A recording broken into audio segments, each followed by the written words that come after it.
Oi pessoal, vou fazer uma apresentação para vocês a respeito desse tema, predição, acurácia e o que a gente chama de herdabilidade real para características que são discretas. Basicamente, quando a gente trabalha com as características, a gente assume uma distribuição normal, que é essa distribuição em formato de sino. E se eu estou trabalhando com um valor genético numa população, eu tenho que esses valores genéticos estão centralizados numa média da população, que a gente assume que é um valor zero, e eles têm uma dispersão, tá, proporcional ao desvio padrão genético. E se eu elevar esse desvio padrão ao quadrado, eu tenho a minha variância genética, tá? O que acontece? O sistema de avaliação genética é como se implicitamente ele tivesse uma curva dessa para cada indivíduo, descrevendo o estado de informação que eu tenho a respeito do indivíduo. A posição onde essa curva vai estar centralizada depende da informação que está contida nos dados, dizendo se o animal é melhor ou pior. Outro ponto que a gente tem a respeito dessa curva, que é interessante a respeito do processo de predição que a gente utiliza, é que quando eu tenho pouca informação, o meu valor genético ele é regredido para a média. Então é como se eu tivesse uma curva que ela é muito afunilada próximo do valor que eu estou predizendo. E aí a gente tem uma outra quantidade, né? Aqui seria o nosso valor genético predito, e eu tenho uma outra quantidade que está sempre associada com esse valor genético predito, que é o que a gente chama de erro de predição. É o valor genético verdadeiro menos o predito. E vocês veem que eu representei aqui, quando eu tenho uma distribuição afunilada, eu tenho uma distribuição bem grande aqui. O meu valor genético varia pouco e o meu erro varia muito. Certo? Então eu tenho aqui a variância do meu erro de predição e eu tenho aqui a variância do meu valor genético predito, e tem esse chapeuzinho em cima quando ele é predito. O que é um fato interessante a respeito desse nosso sistema?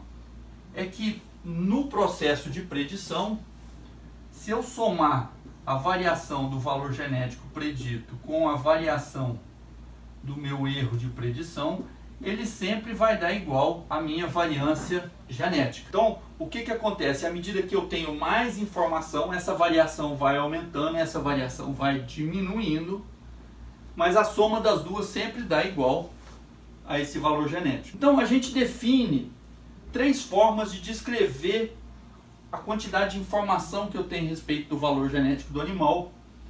Uma delas é a confiabilidade, que a gente chama de R2. Então eu pego a variância do valor genético predito e divido pela variância genética. Eu vejo quanto da minha variância genética eu já consegui explorar o meu valor genético predito, já que ele vai aumentando a variância à medida que eu tenho mais informação. Estatisticamente é um negócio que a gente chama de coeficiente de determinação. E quando eu estou trabalhando com seleção fenotípica, esse R2 aqui, ele é equivalente à herdabilidade, que é um parâmetro que a gente trabalha bastante. Então, isso é um coeficiente de determinação.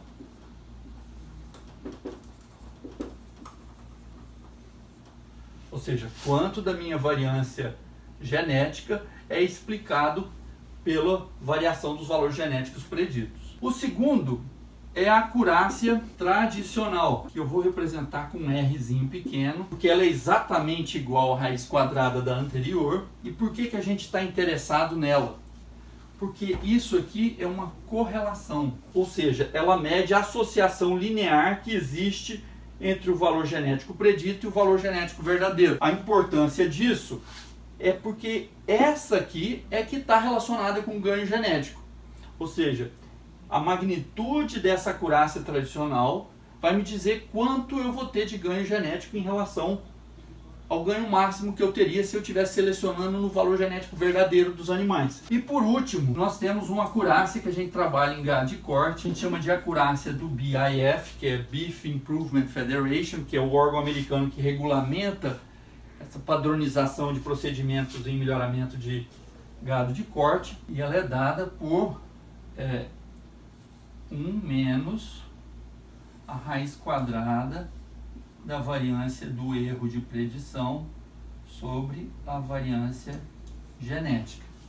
Ou seja, quanto que o erro em relação à variação total foi reduzido. Então, se o meu erro é pequeno, né, eu tiro a raiz quadrada para dar em unidades da variável que a gente está trabalhando. E a importância dessa acurácia é que ela é uma medida da possibilidade de mudança de uma DEP, certo? Então, esse aqui é um coeficiente de determinação, quanto que eu estou explorando da variação genética.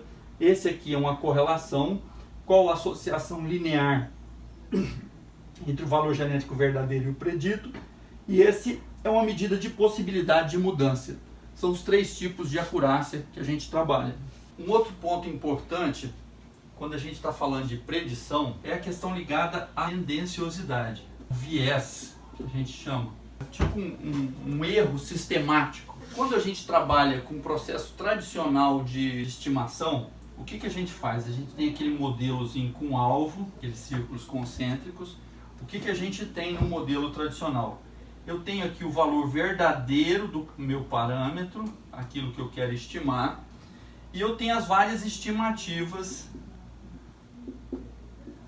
a respeito daquele parâmetro, mostrando que não existe nenhuma tendenciosidade, porque todas as minhas estimativas estão centralizadas no valor verdadeiro do parâmetro. No caso de predição, essa propriedade não vale, ele tem uma outra propriedade diferente. Se eu fizer o nosso alvo aqui, o que ele fala? Ele fala que se eu tiver uma estimativa, os possíveis valores verdadeiros dos animais que recebem aquela estimativa estão centralizados no valor da estimativa. Então tem uma troca, aqui o V está no centro e as estimativas estão para fora, aqui a estimativa está no centro e os valores estão para fora. E por que eu estou falando nisso? Porque nós vamos falar dessa herdabilidade real. Quando eu trabalho com uma característica discreta, eu tenho aqui aquela distribuição normal do meu fenótipo. E o pessoal normalmente encontra nessas situações herdabilidades relativamente altas para essas características discretas, como por exemplo a probabilidade de prenhez precoce. Só que o que eu quero chamar a atenção aqui é que, apesar dessa herdabilidade ser relativamente alta, na prática a gente trabalha num contexto que equivale a uma herdabilidade mais baixa, e eu estou chamando isso de herdabilidade real. O que acontece?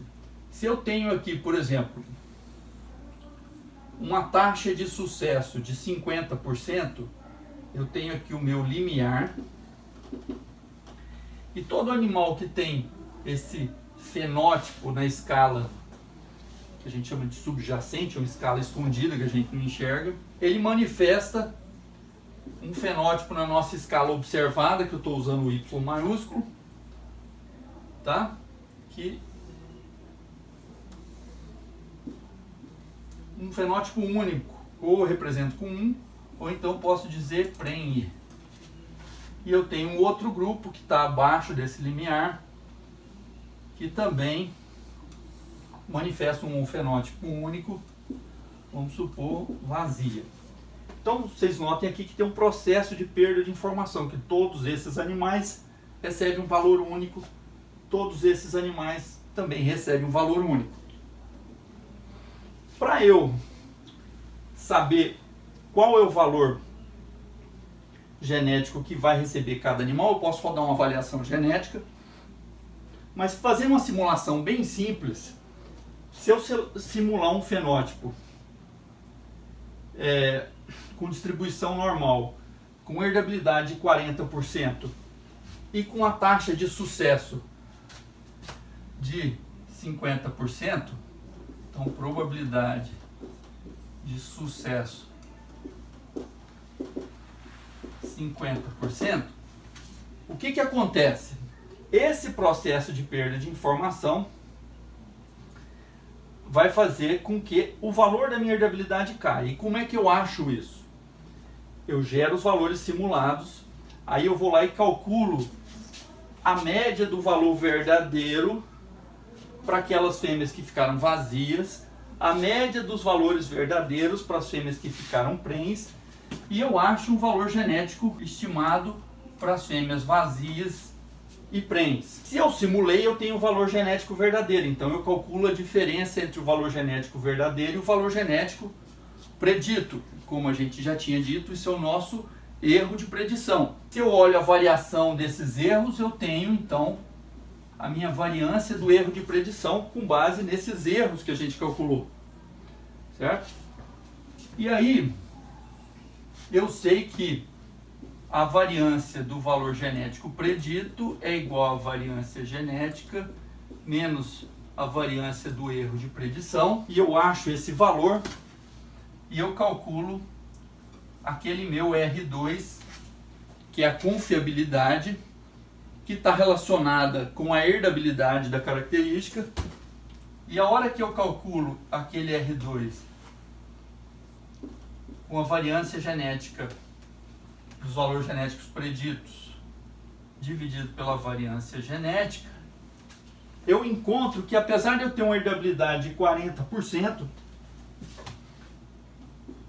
a minha confiabilidade cai para 26%. Ou seja, num contexto real, eu tenho uma perda relativamente grande da herdabilidade por conta desse processo de perda de informação. O que é interessante também é que, se eu pegar esse valor da probabilidade de sucesso e aumentar ele para 80%, essa perda de informação, já que eu agrupo muito mais animais de uma categoria, que são as prens, ou se eu diminuir para 20%, e de novo eu vou agrupar muito mais em uma categoria, que são as vazias, esse processo de perda de informação é mais intenso e a confiabilidade cai para 19%.